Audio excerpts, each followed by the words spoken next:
Ashley, we hear the shit all day long. And they still come here. Isn't that so nice of them? Yeah.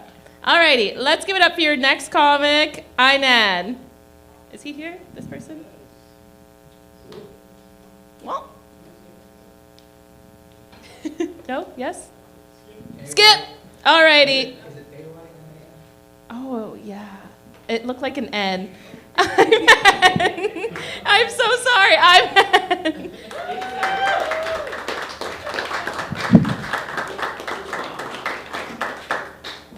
I'll be filling in for Aina.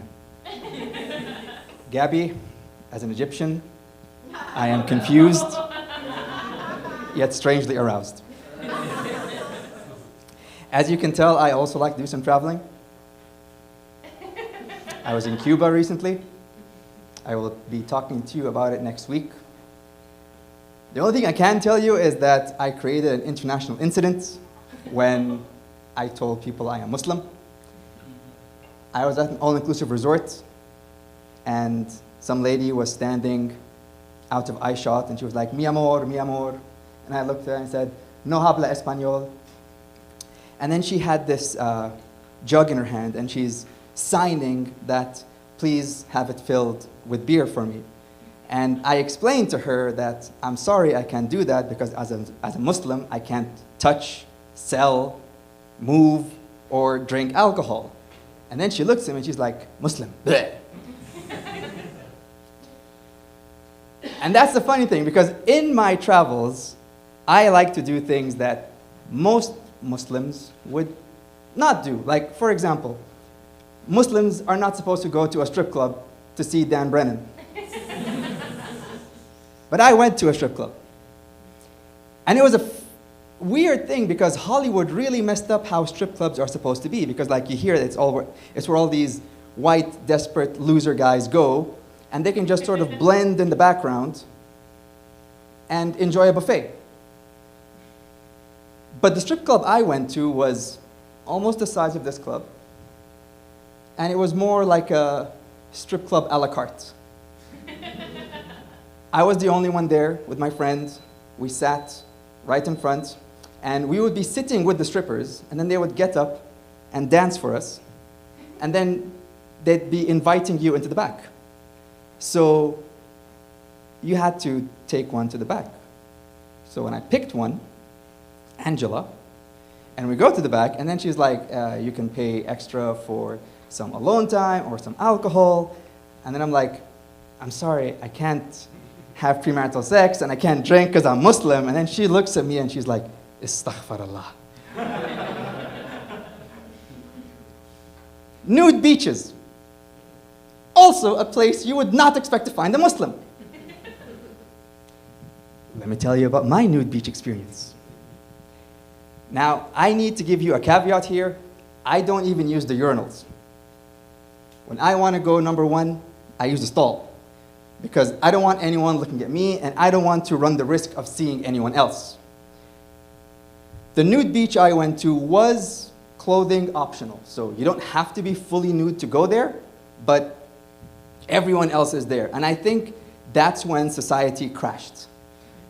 Because I'm at this nude beach, and I'm looking at people that could very well be in an office setting. You know, you had like guys and girls playing racquetball, and I'm like, how can this work? How can you be in the office Friday afternoon, you know, sending reports to each other, and Saturday afternoon you're seeing each other fully naked? It does not make sense. That's when we crashed as a society. But I was looking at people, and I was trying not to stare, because I know you're not supposed to stare, so I'd be like, trying not to maintain eye contact with anything. And I did learn a few things. Number one, black people, it's true. Okay? It's true. I saw one guy walking, and I was like, and I was trying really hard not to stare. Okay? White people, overcompensating as fuck. Okay? They have small thingies, But at the same time, they have all these aggressive tattoos. And then I realized that I need more Chinese friends. Because they make me feel good about myself. Okay?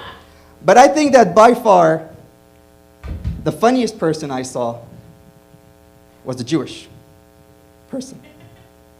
You all know how I knew they were Jewish? Because they were the only ones walking around with a metal detector.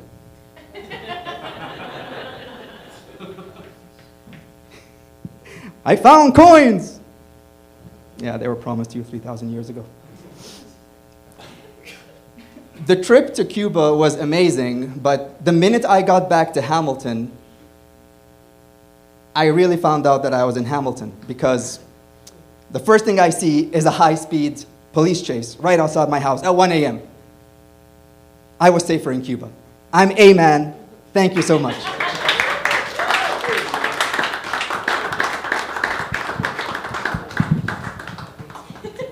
I knew it. That was my bad. I